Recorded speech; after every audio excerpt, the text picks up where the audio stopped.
રામ હર હર મહાદેવ. હર હર મહાદેવ. હાલો હવે જાણી બાપા અરે વાત આ બની કે બાપા ખાવાનું સારું બનાવે એટલે આટલામાં અમુક માણસો અહીંયા બધા ભેગા કરેલા છે જેને તેને સંખ્યા બતાવવા હતું જઈને દારૂડિયા ગુલામ બધા મિક્સ કર્યા પણ એમાં ખાવાનું બીજી સંસ્થામાંથી ક્યાંકથી આવતો હશે તો આપણને ખબર નહીં ક્યાં છે પણ એઠવાળો ખાવાનો આવે બાપાનું સારું બને એટલે બાપાની આજ બધા ખાવા તો આવવાના છે તો પછી મીટિંગ ભરાણી કે હાલો બાપાનું બંધ કરાવો એટલે અહીંયા બધા ખાશે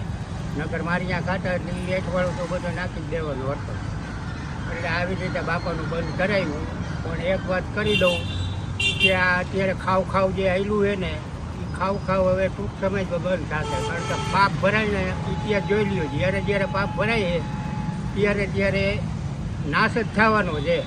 એટલે અત્યારે ખાવ આવેલું છે ને એ ખાવ હમણાં બધું બંધ થઈ જવાનું અત્યારે જો છો 2-4 મહિના ત્યાં કેવું બધું હાલે વાતાવરણ અને એ બધું ખાવ તો હાવ બંધ થઈ જવાનું હાલો જય શ્રી રામ હર હર મહાદેવ રાધે રાધે. બાપાની આતેડી બોલે ધ્યાન રાખજો.